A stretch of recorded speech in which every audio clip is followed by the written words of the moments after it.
caso Médicos Sin Fronteras u otras organizaciones humanitarias ven cotidianamente. ¿Va? Rápido pasamos por lo bueno tuyo. ¿Estudiaste mucho, me decías? Sí, 1 año y medio intenso. Acabo de terminar un doble máster, 2 máster en 2 universidades distintas, en relación internacional. O sea que fue un poco la validación académica en Francia, que es muy reconocido, digamos, de todo esto que también venía haciendo ya hace tiempo, pero con un aval mucho más académico, en ámbitos donde esto tiene una reflexión, tiene más que ver con la reflexión que con la acción directa, pero la experiencia anterior con lo de ahora yo creo que es un plus. ¿Te sirve mucho? Mucho. Muy contento porque fue una pausa intelectual, digamos así, entre comillas, que me tomé este año. Y hacía tiempo tenía este proyecto de hacer el máster en Relaciones Internacionales. Me fue muy bien, lo acabo de terminar. Tengo una mención que me permite hacer un doctorado si quisiera, por ejemplo. Mirá vos. Bueno, y estás en Francia, un país que nosotros desde aquí, desde Argentina, estamos viendo muy seguido porque hay muchas noticias y no son buenas noticias, son las noticias que conmueven al mundo. Sí. No es solo Francia, lamentablemente Francia estuvo en el primer plano, pero hay varios fenómenos que se están dando, ¿no? Una, el aumento del yihadismo, que se llama, ¿no? De la radicalización de los jóvenes. Esto ya era un problema que venía hace 1 año y medio, 2 años atrás, ¿no? Charlie Hebdo fue el primer gran atentado donde perdimos a un gran profesor nuestro de la universidad, un intelectual, pero una persona muy comprometida con cuestiones sociales. Y bueno, la otra grande fue lo que se vio en el atentado de Bataclan. Justo antes de venir, la semana pasada, cuando estaba yendo hacia el aeropuerto, la radio comunicaba que se había desactivado un atentado bastante grande. Bueno, ya vieron lo de Bélgica. Esto recién comienza, lamentablemente es un mensaje no tan positivo, pero tenemos la intuición de que esto recién empieza en realidad. Sobre todo porque digamos, a veces los medios transmiten como que, bueno, el fenómeno de los refugiados, se están infiltrando terroristas o yihadistas. En realidad no es así. Una persona de este tipo no necesita pasar 3 meses recorriendo un montón de países simplemente con un ticket de avión, un buen pasaporte, y sobre todo que han sido nacionales, ¿no? De Francia, de Bélgica, de España. Así a grandes rasgos, para que lo entendamos todos los que estamos aquí. ¿Por qué se está dando esto? Hay peleas, a ver, uno dice Francia, pero sí, Francia está bombardeando. Sí, bueno, el fenómeno es complejo, pero podemos, digamos, identificar 2 orígenes. Uno, un origen histórico que hay un libro muy interesante que se llama La humillación, ¿no? El tiempo de los humillados, un autor francés muy reconocido en relaciones internacionales. Y el otro más pronto, en Irak, la invasión de Irak, ilegal, basada en una mentira, que desestructuró Irak y la región del Oriente Medio, ¿no? A partir de ahí, el surgimiento de ISIS, o Daesh, como es el nombre en árabe, que en un primer momento tomó el noroeste, la zona de Mosul, el noroeste de Irak, y que luego se extendió hacia el este de Siria. Eso es el surgimiento de ISIS, esa es una cuestión. La segunda cuestión, el fenómeno en particular de Siria, que Siria, recordemos hace un tiempo atrás, 3, 4 años atrás, cuando estaba esto lo que se denominó, algunos llamaron la primavera árabe, donde la gente, los civiles salieron a hacer demostraciones en la calle. Lamentablemente el gobierno no reaccionó de la manera más apropiada en ese momento, pero esto degeneró en un conflicto interno donde otros países aportaron armas, elementos, recursos humanos, donde están Arabia Saudita, Qatar sobre todo. Luego el aporte de Turquía. Hay que saber que esta línea es la corriente sunita del Islam, ¿no? Es la misma corriente de Al-Qaeda y en su extremo, bueno, ahora parece que Al-Qaeda ya no es tan extremo, ahora ISIS es mucho más extremista, sí, es la corriente sunita, digamos, del Islam. Luego Siria en particular, que tenía una predominancia, bueno, no en cuanto a números, sino a gente que tiene el poder, chiita, ¿no? Entonces, Siria se convirtió en un campo de batalla de extranjeros. Entonces luego ingresó a Estados Unidos con sus bombardeos hacia Siria y el último camino, la última etapa fue la intervención rusa, ¿no? Pero esto hace ya 3 años que degeneró, lamentablemente, como en todos los conflictos, la población civil es la que paga el precio, y este es uno de los grandes focos, digamos, y una de las grandes causas que hace que la inmigración, o que mejor dicho, los refugiados salgan de Siria. Y estén en Libán, en Jordania, 2,5 millones de Turquía, y una parte intente llegar a Europa. Ahora, ¿por qué en Francia? ¿Por qué en Europa? Bueno, Francia, luego de Estados Unidos, después de los atentados en Francia, inmediatamente, y allá antes la discusión era bombardear ISIS, Daesh, ¿no? Entonces, una manera, un modus operandi, un modo de hacer de Daesh, como otros, ¿no? Es tener atomizado gente que no necesariamente pueden haber sido entrenados por ellos, pero no necesariamente. Puede ser un individuo que simplemente dice, yo comparto los ideales y hago tal cosa, ¿no? Entonces es un nuevo fenómeno, que no hay un frente de combate, una línea de combate clara, sino que es todo muy atomizado dentro de los países y de las ciudades. Ahora, siempre lo paga el pueblo, el ciudadano común. Sí, lamentablemente. Cuando los errores son de alto nivel político, o en cualquier guerra, lamentablemente siempre lo paga la sociedad civil. ¿Y cuál es el trabajo que está haciendo hoy Médicos Sin Fronteras? ¿Dónde estás vos particularmente? Bueno, yo estoy basado en París. En este momento el proyecto, yo no estoy como antes en el terreno directamente, estoy trabajando en un proyecto de desarrollo sobre herramientas de trabajo para los que están, los jefes de misión y coordinadores de proyectos que están en distintos países, cómo planificar y llevar a cabo negociaciones con actores armados, con gobierno. Entonces estoy desarrollando en este momento materiales para ayudar a la negociación. Ese fue mi tema de tesis, de hecho. Mi tesis fue sobre negociación internacional. ¿Y Médicos Sin Fronteras tiene que negociar? ¿Esa es la palabra? Sí, se negocia, muchas cosas hay que negociar. No es que todo el mundo te abre las puertas. Para nada, al contrario, es exactamente lo contrario. Esto quizás fue en una época. O hay excepciones cuando son grandes catástrofes naturales, como fue lo del tsunami, como fue ébola el año pasado. Ahí se negocia menos porque ahí por experiencia propia, por reconocimiento se actúa directamente y a veces los gobiernos o los que controlan esos territorios lo piden. Si no, es un constante negociar y hacer compromisos, ¿no? Lo que nosotros llamamos el acceso, acceder a la población de Siria, en Palestina, en Libia, en Sudán, que en este momento no es muy mediático, en la República Centroafricana, que fue el año pasado, en Yemen. Entonces, el acceso a donde está la población para poder hacer actividades es una constante negociación. Cité al pasar, ¿no? los grandes desafíos que estamos teniendo como organización humanitaria, no solo nosotros, todas las organizaciones humanitarias, Cruz Roja Internacional incluida, ¿no? Médicos del Mundo, Oxfam, Save the Children. Pero es un contacto, por ejemplo, hasta el momento, lamentablemente, negociaciones con el gobierno sirio no las hemos hecho bien y no hemos podido, solo se trabaja en la parte, digamos así, en una parte del territorio, que es en la parte, entre comillas, algunos denominan rebelde. Lamentablemente no sabemos lo que pasa en los territorios controlados por el gobierno sirio, que también hay afectados de la población civil, ¿no? Libia es muy atomizado, una región controlada también por grupos radicales. El otro fenómeno es en Sudán. Muy triste esta historia, muy dolorosa, porque Médicos Sin Fronteras hace 18, 20 años que está trabajando en Sudán. Ha conocido el país cuando no había nada. Sudán ha sido la última nación creada, el último estado, hace 5 años. Hemos estado trabajando ahí. Y lamentablemente la violencia de los últimos 3 años degeneró en que comenzó como político y degeneró en una cuestión racial, en grupos étnicos, ¿no? Entonces eso es mucho más complejo, mucho más difícil de solucionar en el tiempo, ¿no? Y la acción humanitaria, Médicos Sin Fronteras, es simplemente no para dar soluciones políticas, es simplemente para atender concretamente a gente con necesidad de atención médica. Inmediata, exactamente. ¿Trajiste alguna fotografía, algo? Creo que... Edgardo tiene algo. Tiene algo por ahí, sí, eso es más bien en África. Bueno, van dando fenómenos. Por un lado tenemos las grandes cosas mediáticas, ¿no? Que son sobre todo las guerras, pero también hay otros fenómenos como campañas de vacunación o desafíos que tienen que ver, por ejemplo, con la producción de medicamentos genéricos. Esa es una gran preocupación. En este momento, la Unión Europea está intentando forzar a India a que cumpla las patentes en la producción de medicamentos. India es el primer productor del mundo que produce medicamentos genéricos, los que nosotros usamos en 60 países. De otra manera, no se podría cubrir los costos para que la gente pudiera usar otro tipo de medicamentos. El mismo problema lo tenemos en América Latina, con esto les habrás escuchado aquí, el TPP, el acuerdo transpacífico que algunos países intentan firmar con Estados Unidos y con algunos países asiáticos. El tema es que dentro hay algunas cláusulas que tienen que ver con las patentes y la propiedad intelectual de medicamentos que restringe muchísimo el acceso a medicamentos genéricos. A ver, uno piensa en la India, ¿no? Y la verdad que Sorprende esto. ¿En qué sentido? Digo, en el sentido de la India, está muy lejos.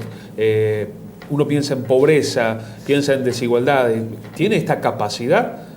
¿Puede seguir Creo que, y ahí primero voy a responder de manera más global y genérica y después en particular sobre India. Creo que nos pasa como latinoamericanos, pero en particular como argentinos, que hay muchas cosas que nos quedan distantes, pero no físicamente, no solo físicamente, sino mentalmente. ¿Qué imagen tenemos de África? ¿Qué pensamos? ¿Qué conocemos? ¿Qué imagen tenemos de África? De una choza que allá le llaman Tukul, y no mucho más. Pobreza, malaria, guerra, y lo voy a decir de una manera que refleja un poco el lenguaje cotidiano, un negrito al lado de su choza. Sí. La verdad que África no es eso una parte, pero no es solo eso. Tenemos grandes países dentro de África con potencia. En el caso particular de India, claro que sí, claro que hay grandes desigualdades. Todavía el sistema de castas sigue vigente, no legalmente, pero en la práctica.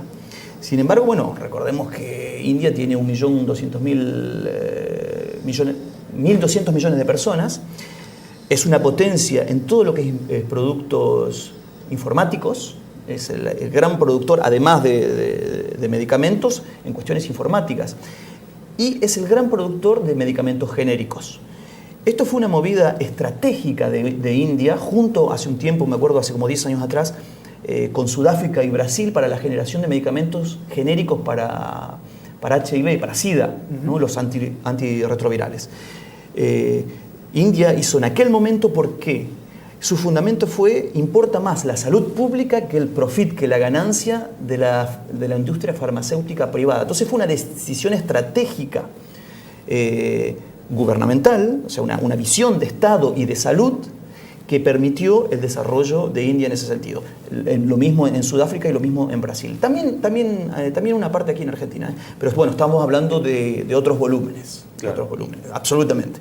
Nosotros, bueno, Médicos Sin Fronteras trabaja en 60 países y el 80-85% se compra en India. ¿Qué es lo más difícil que hoy les está tocando vivir, en campo, en terreno? Lo más difícil es Siria, Sudán. Uno, por los pacientes. Lo último que habrá llegado a las noticias aquí, y esta nueva onda, este nuevo fenómeno casi como de moda, que es la falta de respeto, y al contrario, el bombardeo de hospitales, o sea, la falta de respeto de la misión médica. La misión médica humanitaria está protegida por ley, por el derecho internacional humanitario. En sus orígenes, la Cruz Roja fue el que era el guardián de esto, y lo sigue siendo. Y el fenómeno, hace unos meses atrás, hace 6 meses atrás, bombardearon nuestro hospital en Kunduz, en Afganistán, fuerzas norteamericanas junto con fuerzas afganas.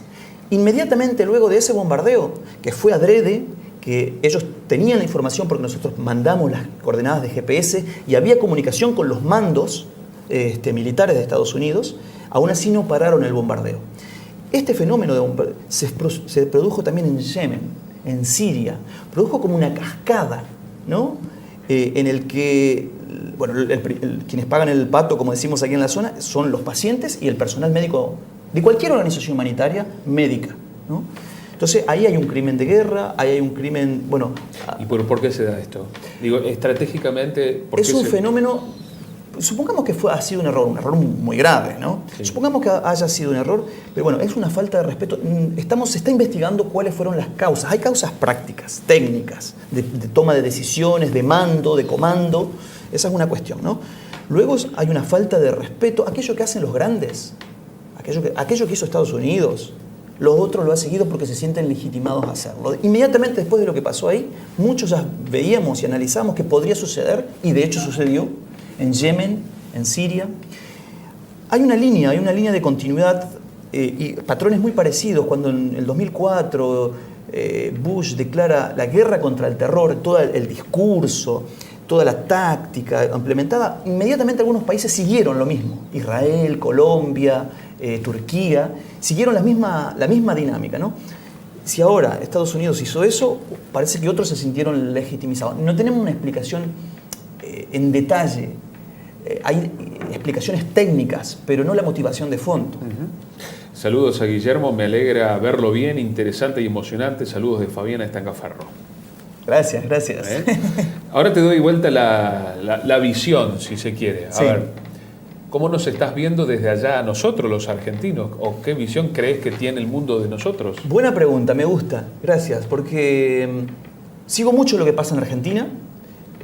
Sigo a través de los medios, pero también sigo hablando con gente. La primera cosa, creo que desde aquí los argentinos tenemos no, como decía antes, así como se aplica por África, también se aplica en una manera distinta para Europa, ¿no? Tenemos una visión muy como romántica o mágica de Francia, de Estados Unidos. Yo he vivido mis últimos años trabajando y estudiando, bueno, no solo en África, también en Europa. Entonces, esa mirada puedo decir que la que tenemos los argentinos es como muy... no es realista, ¿no? Por otro lado, tenemos que decir, es como un poco contradictorio, pero existen las dos cosas. Lo que siento es que a veces nos creemos los dueños del mundo y los mejores del mundo, en nuestra actitud, en nuestra manera de hablar, en nuestro comportamiento afuera, no solo en el país, y otras veces nos creemos absolutamente lo contrario, que no servimos para nada, que somos, ¿no? que la corrupción, que somos muy malos para todos, etcétera, etcétera, ¿no? Simplemente contar que en Europa nos reconocen, en Francia en particular, la gente considera a Argentina como un gran país, de gente en general formada, con una gran historia cultural, con una historia social muy rica, sociopolítica muy rica. Ahora bien, personalmente lo que yo veo, ya hablando como argentino, a distintos niveles, ¿no? Creo que una gran cosa que está pasando, que creo que es un grave error, es la simplificación. Todo es blanco o es negro. Y la simplificación en extremo de las cosas, ¿no?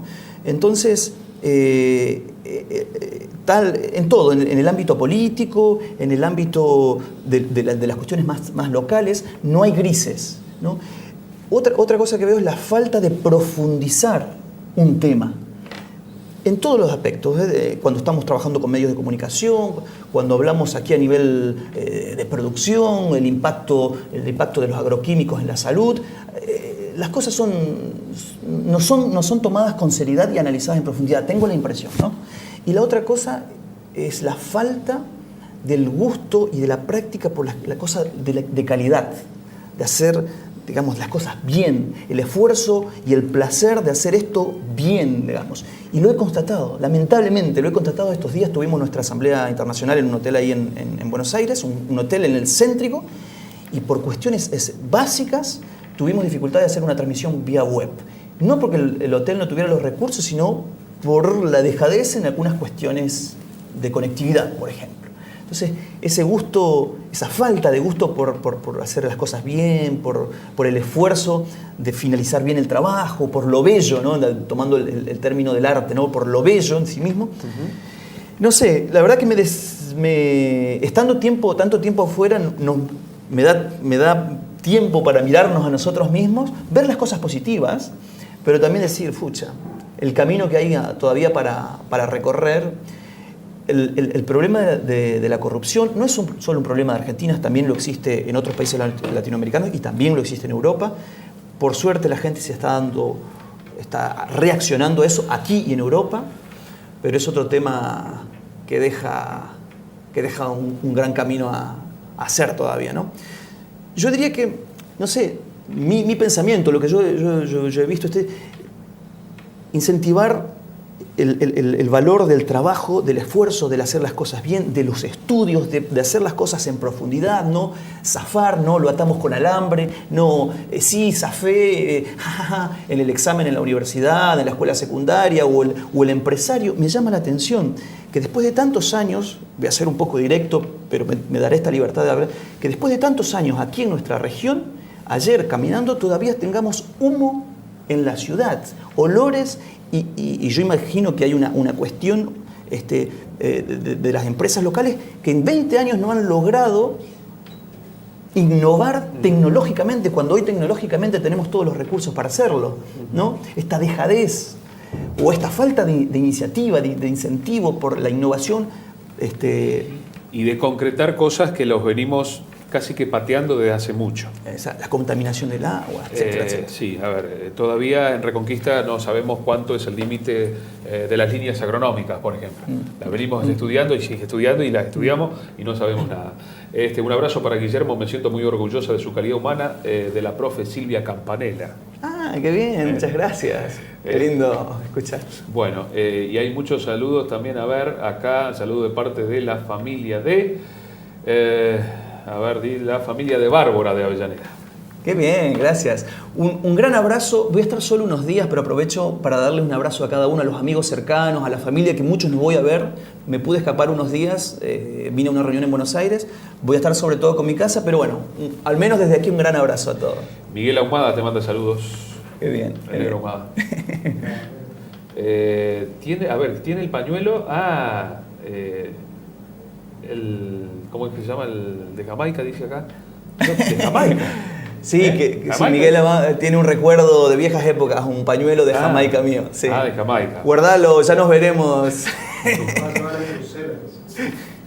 Bueno, Guillermo, gracias por venir este ratito. Gracias a ustedes. Y la invitación, si me permitís, Víctor, sí. Soñar, actuar a los jóvenes, a los jóvenes que viven en los barrios. Yo a los 10 años era diariero. Vendíamos garrafas de gas con mi hermano, él sigue trabajando en este tema. Hoy hablo 4 idiomas, conozco 26 países, tengo 3 carreras. O sea, se puede soñar y concretar. Así que bueno, es una invitación a eso, ¿no? Y a los que tienen los recursos, verlo a la inversa. También son responsables para que otros...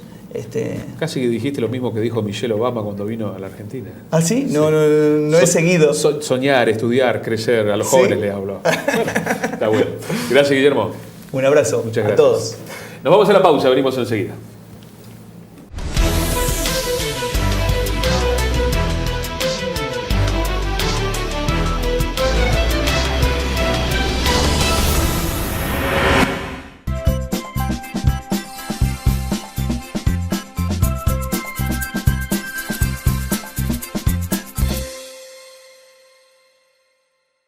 En abril, si buscas tecnología, marcas y buena atención, vení a Copetti. Tenemos 1200 metros cuadrados con ofertas que te van a sorprender.